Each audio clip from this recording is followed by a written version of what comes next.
morning students, welcome to all of you in my channel MBIC Maths and Physics. Today I will teach you chapter number 4 of first physics and first headline is electrical capacitance means वैद्युत धारिता। वैद्युत धारिता क्या होती है? ये जो capacitance word है ये बना हुआ है कैपेसिटी से, और कैपेसिटी को हिंदी में क्या कहते हैं? क्षमता। ठीक है, तो इलेक्ट्रिकल कैपेसिटी अगर हम केवल शब्द इसको कह दें तो मतलब होगा यहाँ पर वैद्युत को धारण करने की क्षमता। इसका मतलब यहाँ से वैद्युत को धारण करने की क्षमता।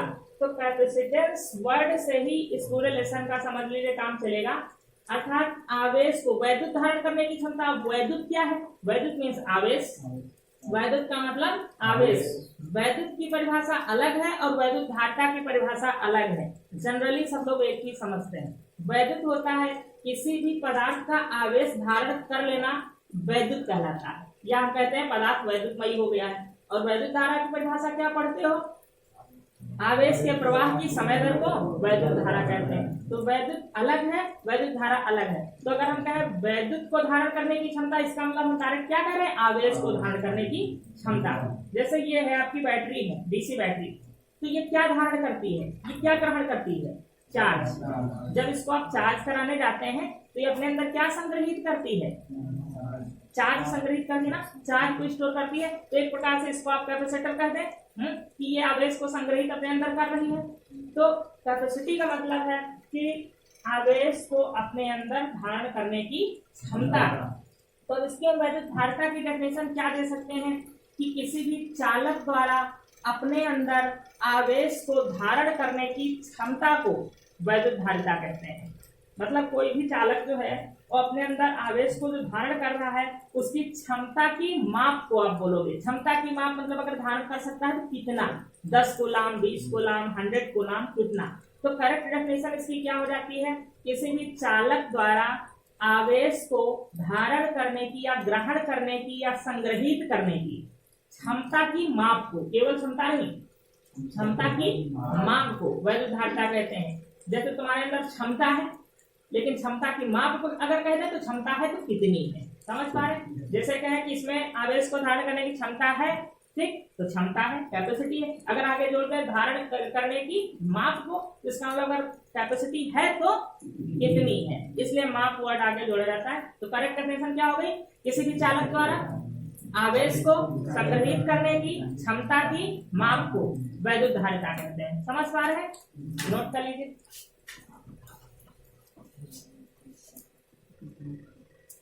अब देखिए बच्चों, इसमें जो है हम फार्मूला कैसे डेरिवेट करेंगे। जैसे कि ये कोई चालक है, ये कोई चालक है, इस पर आवेश को स्टोर कराना है।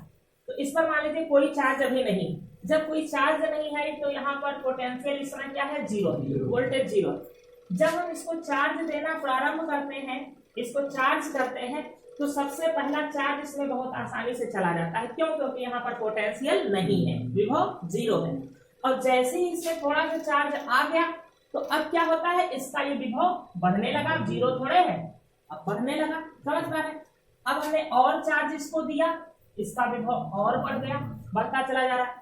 तो हम जब चार्ज देते जा रहे हैं तो इसमें चार्ज भी बढ़ रहा है, साथ साथ में कौन बढ़ रहा है? विभव भी बढ़ता जा रहा है। तो इसका मतलब है जब हम किसी चालक को आवेशित करते हैं तो आवेश के साथ साथ उसका विभव भी बढ़ता जाता है। ठीक है, तो आप देख रहे हैं आवेश भी बढ़ रहा, विभव भी बढ़ रहा है, अर्थात ये जो आवेश होता है ये विभव के समानुपाती होता है, डायरेक्टली प्रोपोर्शनल होता है। जब डायरेक्ट प्रभाव पड़ता है कि एक बढ़ रहा है तो दूसरा भी बढ़ रहा है, तो उस रिलेशन को क्या कहते हैं? Directly proportional. तो हम कह सकते हैं कि जब किसी चालक को हम आवेशित करते हैं तो उसके आवेश के साथ साथ उसका विभव भी बढ़ता है। इस कंडीशन में दिया गया आवेश उसके विभव में हुई वृद्धि के समानुपाती। दिया गया आवेश उसके विभव में हुई वृद्धि के समानुपाती। जब आवेश नहीं दिया गया था तो विभव भी जीरो था, जितना आवेश देते जा रहे हैं उतना ही विभव उसका बढ़ता चला जा रहा है।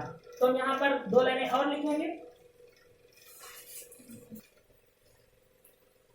अब देखिए Q समानुपाती होता है V के, ये विभव वृद्धि आप यहाँ डेल्टा V भी कर सकते हैं और केवल V भी लिख सकते हैं। ठीक, जब ये हम समानुपाती का चिन्ह हटाते हैं तो यहाँ पर एक कांस्टेंट आता है C, कैपिटल C। यहाँ से अगर हम C निकालते हैं तो C इक्वल टू क्या आएगा, Q अपान V।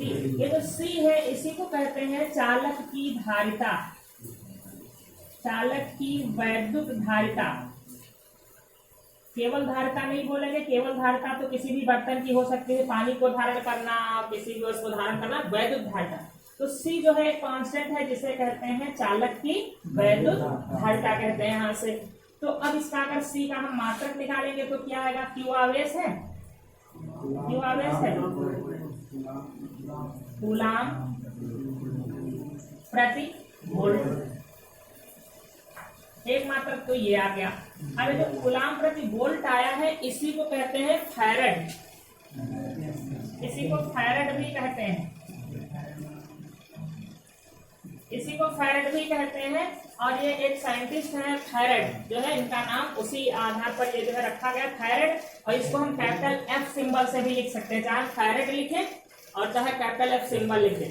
तो इसका जो मात्रक होता है कैपेसिटी का, वैद्युत धारिता का, ये क्या होता है, या कूलाम प्रति वोल्ट लिखोगे या फैरड लिखोगे, तो इसके मात्रक होते हैं। और ये अदिश राशि, क्योंकि आवेश भी अदिश है, वोल्ट भी अदिश है, तो अदिश और अदिश का भाग करोगे अदिश ही आएगा। ठीक है, तो इसमें आप आगे ये नोट करेंगे, यहाँ तक पूरा नोट करिए।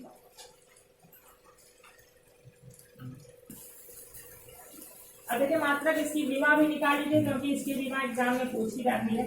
तो कूलाम प्रति वोल्ट लिखा है, अगर वोल्ट की विमा याद है तो डायरेक्ट लिख सकते हैं, अगर नहीं याद है तो वोल्ट को भी चलो चेंज कर ले रहे हैं। कूलाम प्रति वोल्ट V बराबर क्या होता है, W अपान Q, ये होता है। तो हम वोल्ट की जगह क्या लिख सकते हैं, कार्य बटे आवेश। कार्य बटे में जो आवेश होगा वो ऊपर मल्टीप्लाई हो जाएगा ना। चलो पहले यही लिख ले रहे हैं, आवेश में कूलाम, तो यहाँ पर हो जाएगा ऊपर कूलाम स्क्वायर। आपको सब निकालना आना चाहिए, याद कुछ मत करिए, हमको भी नहीं याद है, आप भी याद मत करिए। जो कूलाम स्क्वायर, कूलाम स्क्वायर बटे कार्य आ गया ना, कूलाम की जो पता होगी क्या होती है, ये कहाँ से आती है, Q इक्वल टू IT होता है, तो इसका स्क्वायर कर दिया। कार्य की भी विमा पता होगी, M L की विमा 2, T की विमा -2। इसका मतलब यहाँ A की विमा भी 2 है और T की विमा भी 2 है। पहले M को ऊपर ले जाओ, M की विमा -1 हो जाएगी, फिर L को यहाँ ले आए, -2 हो गई। अब T की विमा देखो -2 यहाँ है और +2 यहाँ है, जब ये ऊपर जाएगी तो प्लस की 2 ये भी हो जाएगी ना, तो T की विमा हो जाएगी 4 और A की विमा बचेगी 2। ये है धारिता की विमा, वैद्युत धारिता की विमा। तो याद कहाँ रहेगी, बहुत सारी विमाएं आप निकालना बस आना चाहिए, और या फिर वोल्ट की प्रतिरोध की याद कर लो, हमने कहा इसमें विमाएं निकालना बहुत आसान है। नोट कर लीजिए विमा को। देखिए नेक्स्ट हेडलाइन आने के 1 फैरड। आप जानते हैं C equal to Q upon V और इसका यूनिट क्या आता है, फैरड। तो ये फैरड जो ये 1 कब आएगा, if Q equal to 1 and V equal to 1 volt.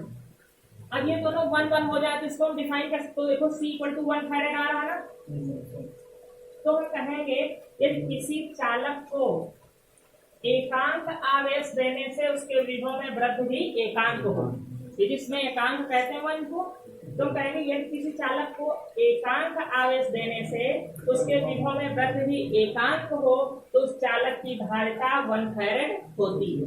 समझ पा रहे हैं?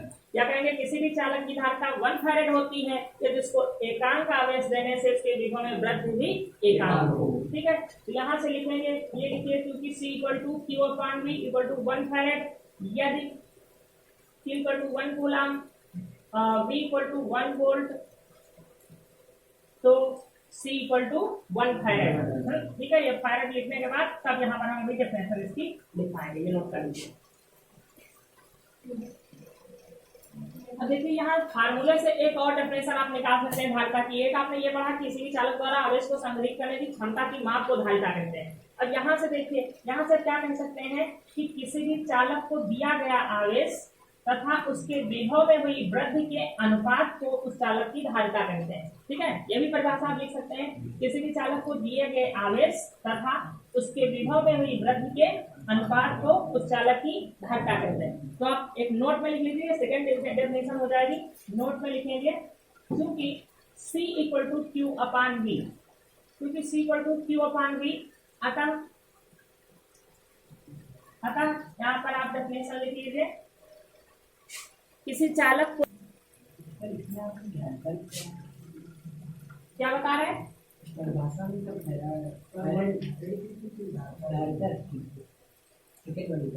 सेकंड परिभाषा में हमने कहा है कि किसी भी चालक को दिए गए आवेश तथा उसके विभव में हुई वृद्धि के अनुपात को उस चालक की धारिता कहते हैं, उस चालक की धारिता कहते हैं। 1 फैराड की डेफिनेशन नहीं है, C इक्वल टू, हाँ। अब है विलगित गोली चालक की धारिता। तो ये आपका होगा कोई विलगित गोली चालक, ये आपका निगमन है, छोटा सा, बहुत अच्छा है, आता है एग्जाम में। अब इसको जब चार्ज दिया जाएगा तो चार्ज किसी गोली, जो आपका गोली कोष होता है, खोखला हो, अगर खोखला है और ठोस है तो दोनों में अंतर होता है।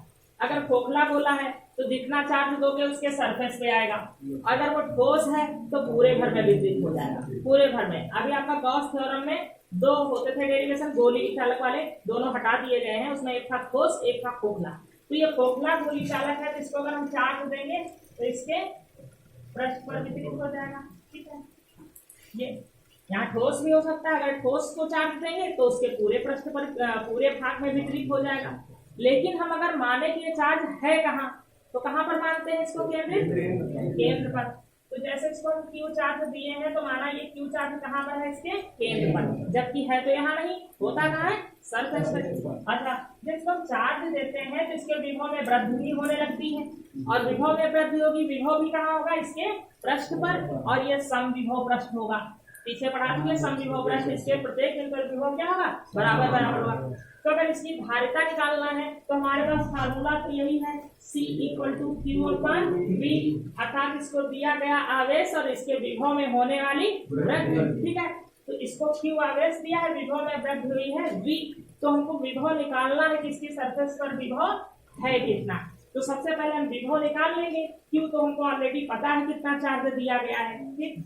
तो हम यहाँ क्या कहेंगे, माना किसी गोली कोष को या गोली चालक को क्यू आवेश दिया गया है, जिससे उसके विभव में वृद्धि भी हुई है, तो चालक की सतह पर, चालक के पृष्ठ पर भी कह सकते हैं, पृष्ठ पर विभव। अबे चूंकि समविभव पृष्ठ होगा तो एक जगह कहीं पर निकाल लीजिए, पृष्ठ पर विभव V बराबर, और हाँ, माना चालक की त्रिज्या A है, A भी मान सकते हो, R भी मान सकते हो, यहाँ पर आपके रूप में A मान दे तो हमने A मान लिया है, ठीक है, R भी मान सकते हो। तो अब बताइए, ये आवेश है और यहाँ पृष्ठ पर विभव ज्ञात करना है, तो किस फार्मूले से निकालोगे, Q अपान R, R की जगह क्या A हो जाएगा, समझ पा रहे, फार्मूला विभव का भी पीछे पड़ के आए, Q अपान R होता है, चार्ज यहाँ पर है, यहाँ पर विभव ज्ञात करना, एक जगह ज्ञात कर लेंगे, वही तो पूरे पृष्ठ पर होगा, समविभव पृष्ठ है। तो हमारा विभव ये निकल आया, इक्वेशन नंबर 1। क्योंकि चालक की धारिता,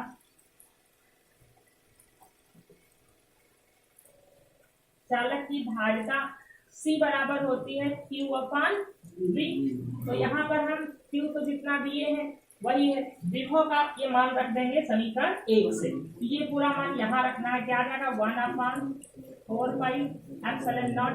और हाँ, अगर ये चालक के परावैद्युतांक के अंदर रखा है, माना कोई परावैद्युत माध्यम है जिसका परावैद्युतांक K है, तो यहाँ पर K ऐड हो जाता है, सब लोग जानते हैं ना, और एयर के लिए 1 हो जाता है। तो जब नहीं लिखते इसका मतलब एयर में वो रखा हुआ है गोली चालक, अब इसमें अगर कहे किसी परावैद्युतांक K के अंदर ये गोली चालक रखा है तो यहाँ K ऐड हो जाएगा, यहाँ पर भी K आ जाएगा, Q अपान A।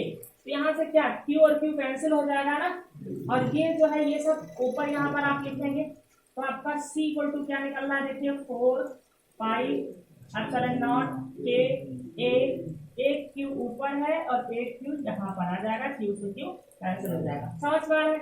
तो C इक्वल टू आपका निकलेगा 4 pi epsilon not K A, यहाँ पर देखिए सब कुछ कांस्टेंट है, 4 पाई एप्सिलॉन कांस्टेंट है, K वो परावैद्युतांक है जिस माध्यम में आपने रखा है वो भी फिक्स हो गया।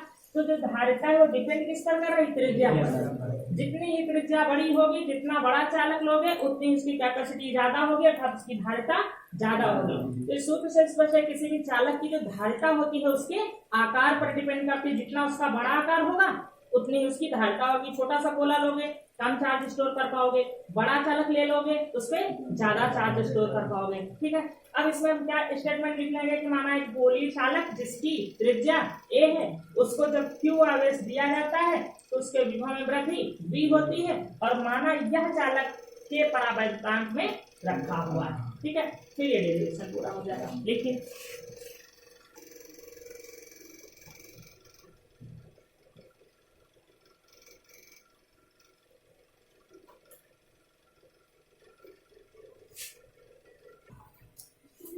अब देखिए यहाँ पर इस सूत्र से बहुत कुछ पता चलता है।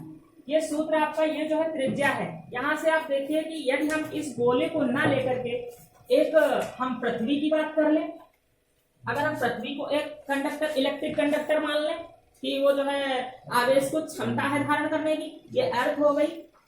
तो अर्थ की जो रेडियस होती है आर, ठीक है, आर होती है वो बहुत बड़ी होती है। मतलब हम इनफाइनाइट तो नहीं कह सकते लेकिन फिर भी बहुत बड़ी है त्रिज्या। तो जब यहाँ पर हम त्रिज्या ये रख देंगे अर्थ की रेडियस आर ई रख देंगे, रेडियस ऑफ अर्थ, तो ये मान इतना बड़ा हो जाएगा कि कैपेसिटी लगभग इनफाइनाइट हो जाएगी। मतलब कैपेसिटी इसकी जो है क्षमता बहुत अधिक हो जाएगी। तो यही कारण है कि जब हम पृथ्वी को चार्ज देते हैं, पृथ्वी भी तो एक गोलीय चालक हुआ, कंडक्टर है कि नहीं है, अर्थ तो इसी से लेते हैं, फेज और अर्थ तो पृथ्वी से ही लेकर के पूरा सर्किट पूरा हो जाता है। तो अगर हम पृथ्वी की त्रिज्या यहाँ पर रख दें तो इतनी अधिक होती, इतनी बड़ी होती है कि इसकी धारिता बहुत अधिक आ जाएगी, अर्थात इसको हम इनफाइनाइट कर देते हैं। तो अगर कहें प्रकृति में सबसे बड़ा कैपेसिटर क्या है, सबसे बड़ा वो चालक कौन सा है जिसको आवेश अच्छा जितना दे दो कभी चार्ज होता ही नहीं है, तो अर्थ है। तो क्वेश्चन आता है कि सबसे बड़ा कैपेसिटर, तो पृथ्वी हमारा जो है वो सबसे बड़ा कैपेसिटर संधारित्र है, उसको चाहे जितना आप आवेश देते जाओ कभी चार्ज ही नहीं होगी क्योंकि इतनी बड़ी रेडियस हो गई उसकी, इसकी कैपेसिटी इनफाइनाइट हो गई। ठीक है, तो एक नोट में लिख लीजिए यहाँ पर पृथ्वी। अब से आपका क्वेश्चन है कि क्या 1 फैरेड धारिता वाले संधारित्र को आप अलमारी में रख सकते हैं। तो देखिए हम क्या करेंगे, उसकी धारिता कैपेसिटी हम क्या रख देंगे 1 फैरेड। ठीक है, यहाँ पर हो गया 4πε और के वाई में है, अलमारी कहाँ है वाई में, उसके लिए 1 रख दिया और ये रेडियस आर हो गई। तो अब हमको क्या निकालना है, यहाँ पर आर ई का मान निकालना है। तो अब हम इसका मान रख दे, आर ई को तो कितना आएगा 9 × 10⁹ और आर ई क्या है त्रिज्या है तो किसमें होगी मीटर में। तो ये आ गया 9 × 10⁹ मीटर। 9 पहले ही लगा हुआ है, उसके बाद 10⁻+9 लगी हुई है, मतलब ये अरबों खरबों मीटर में बन गई ना, अरब खरब मीटर में पहुंचेगी, लाख के आज बहुत आगे पहुंच गए, 9 जीरो पड़े हुए, 9 के आगे कितने जीरो 9 जीरो। तो क्या इतनी बड़ी अलमारी हो सकती है, नहीं हो सकती ना। तो ये क्वेश्चन आता है कि 1 फैरेड धारिता के कैपेसिटर को आप अपनी अलमारी में अपने घर में मकान में रख सकते हैं। तो आप यही दिखा दोगे कि यहाँ पर 1 फैरेड रखा 1/4πε, ये आर ई के का मान 1 कर दिया क्योंकि अलमारी कहाँ है वाई में है, ये इसके अपान में आया। अब इसकी वैल्यू हमने रख दिया 9 × 10⁹ ठीक है। अब इसका मात्रक नहीं, मात्रक किसका रखोगे रेडियस का, तो इतने मीटर आ गए और इतने मीटर का कोई मकान हो सकता है, इतने मीटर में तो एक पूरा गाँव नप जाएगा, गाँव नहीं बल्कि बहुत कुछ, ये बहुत मीटर हो गया। और 3225 मीटर या किलोमीटर तो पृथ्वी की वो जो है भारत की जो है चौड़ाई है एक दिशा में 3225, तो बहुत बड़ा हो गया। अर्थात 1 फैरेड की धारिता वाले कैपेसिटर को भी हम अलमारी में नहीं रख सकते हैं। ठीक है, एक नोट में लिख लीजिए। नेक्स्ट हेडलाइन है आपकी आवेशित चालक की वैद्युत स्थितिज ऊर्जा। अब स्थितिज ऊर्जा क्या होती है, आपने ये मान लीजिए कोई चालक है, इसमें अभी कोई एनर्जी नहीं है, एनर्जी इसकी 0 है, इस पर कोई चार्ज भी नहीं है। तो चार्ज भी नहीं है तो इसका पोटेंशियल क्या है, समय 0 है। ठीक है, वही बात फिर से समझना है। इसको आपने जैसे ही चार्ज देना शुरू किया, मान लीजिए बैटरी है, इसको चार्ज कराने जाते हैं, तो चार्ज को हिंदी में क्या कहते हैं, और डिस्चार्ज को क्या कहेंगे, निरावेशित। कोई नहीं कहता हम बैटरी चार्ज करा, सभी कहते चार्ज कराने जाते हैं, चाहे पढ़ा हो चाहे ना पढ़ा हो कुछ भी, वो यही कहता चार्ज कराने जा रहे हैं। कोई नहीं कहेगा बैटरी को हम आवेशित कराने जा रहे हैं, जबकि हिंदी वर्ड क्या है आवेशित कराना। डिस्चार्ज हो गई है, सब यही बोलेंगे डिस्चार्ज हो गई, चाहे जितना भी इलेक्ट्रेट कोई क्यों ना हो, कोई ये नहीं कहता बैटरी निरावेशित हो गई है। तो हम जब इसको चार्ज करते हैं किसी भी चालक को, जब ये कोई चालक है, अभी बात करेंगे हम कैपेसिटर की। अभी चालक में और कैपेसिटर में थोड़ा सा अंतर होता है, संधारित्र में और चालक में थोड़ा सा अंतर है। संधारित्र इसके बाद में भी पढ़ेंगे। तो मान लीजिए ये कोई चार्ज करने चालक है, इसको चार्ज किया जा रहा है, तो आवेश इसको टुकड़ों में दिया जा रहा है। पहले ये आवेश Q दिया गया, तो जैसे यहाँ पर Q आवेश आया, इसका विभव प्लस हो गया, 0 से कुछ बढ़ गया। फिर अगला जब आवेश दिया गया Q, तो यहाँ पर 2Q हो गया, यहाँ विभव और बढ़ता गया, ये भी बता चुके हैं।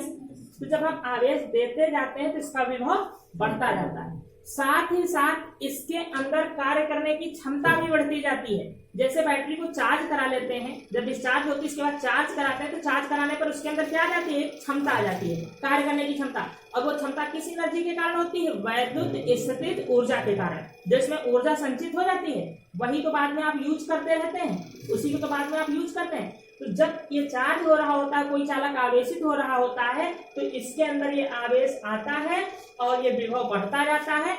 तो यहाँ पर एक एनर्जी संचित होती जाती है और वही एनर्जी बाद में हम यूज करते हैं। तो अब इस एनर्जी को हम डिफाइन कैसे करेंगे, एनर्जी संचित क्यों हो जाती है। देखो, जब यहाँ विभव बढ़ने लगेगा तो आप जब आवेश देंगे तो आवेश देने में आपको कार्य करना पड़ेगा, क्योंकि ये पॉजिटिव चार्ज है और पॉजिटिव चार्ज आप दे भी रहे हैं।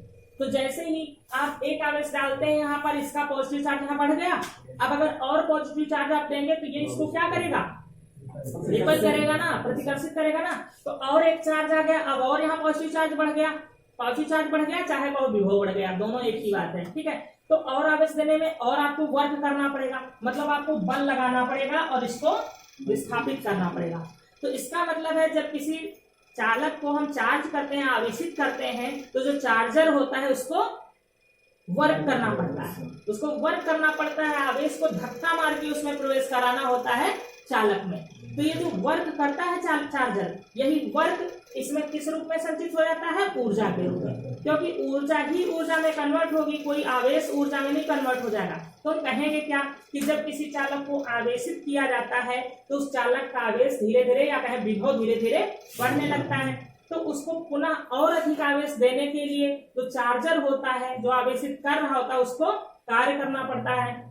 वही कार्य चालक में वैद्युत स्थितिज ऊर्जा के रूप में संचित हो जाता है। और जब इसको हम चार्जर डिस्कनेक्ट कर देते हैं तो वही जो स्थितिज ऊर्जा होती है वही हमारे लिए बाद में वैद्युत ऊर्जा इमिट करती है, वैद्युत ऊर्जा को निकालती है। तो इनको बैटरी को आप उदाहरण समझ सकते हैं, डीसी बैटरी जब चार्ज कराते हैं तो चार्जर क्यों गर्म होता है, चार्जर को क्यों वर्क करना पड़ता है, चार्जर अपनी एनर्जी क्यों लॉस करता है, क्योंकि जब बैटरी को चार्ज करता है तो जितनी बैटरी चार्ज होती चली जाती है उतना ही चार्जर को और वर्क करना पड़ता है, फोर्स करके उसको आवेश को बैटरी में डालना होता है। समझ पा रहे हैं इस चीज को। और वही स्थितिज ऊर्जा जो आप यूज कर रहे हैं घर पे बैटरी को, तो आप कौन सी ऊर्जा यूज कर रहे हैं, वैद्युत स्थितिज ऊर्जा को यूज कर रहे हैं। समझ गए पूरा सिस्टम यहाँ से। तो पहले विभव था 0, आवेश देते गए लास्ट में विभव मान लीजिए हो गया V। जब ये फुल चार्ज हो गया तो इसका विभव क्या हो गया, V हो गया फुल चार्ज होने पर। तो अब हम औसत विभव निकालें तो कितना हुआ, 0 से बढ़कर के V हुआ है, तो औसत कैसे निकालेंगे, 0 + V/2, ठीक है। तो वैद्युत स्थितिज ऊर्जा जो होती है, या हम कहें चालक पर किया गया कार्य, चाहे कहें वैद्युत स्थितिज ऊर्जा, वैद्युत स्थितिज ऊर्जा, वैद्युत स्थितिज ऊर्जा बराबर चालक पर किया गया कार्य। ये कार्य किसके द्वारा किया जाएगा, चार्जर द्वारा किया गया कार्य। वैद्युत स्थितिज ऊर्जा को हम U से रिप्रेजेंट करते हैं, ठीक है। फार्मूला वही लगेगा, W = QV। तो ये जो किया गया कार्य W है यहाँ पर ना, तो W किससे निकलेगा, Q और V से। तो Q वो चार्ज है जितना हमने इसको दे दिया है, फुल जब चार्ज हो गया है तो जितना हमने चार्ज टोटल दे दिया है वो ये आवेश हो गया। और विभव की जगह हम क्या लिखेंगे, औसत विभव जितना बढ़ के हो गया है लास्ट में, औसत विभव, औसत विभव। तो Q औसत विभव कैसे निकलेगा, 0 + V/2, तो ये आ जाएगा 1/2 QV। यह आपकी हो जाएगी वैद्युत स्थितिज ऊर्जा। समझ पाए हैं, समझ पाए इसमें कि ये Q आवेश क्या है, टोटल दिया गया आवेश, और V जो है यहाँ पर 0 + V/2, V है अंतिम विभव, जब चार्ज हो गया है चालक पूरा तब उसका जो विभव हो गया वो, और पहले 0 था उसका औसत निकाले हैं, औसत 2 आया है। समझ पा रहे हैं, नोट करें।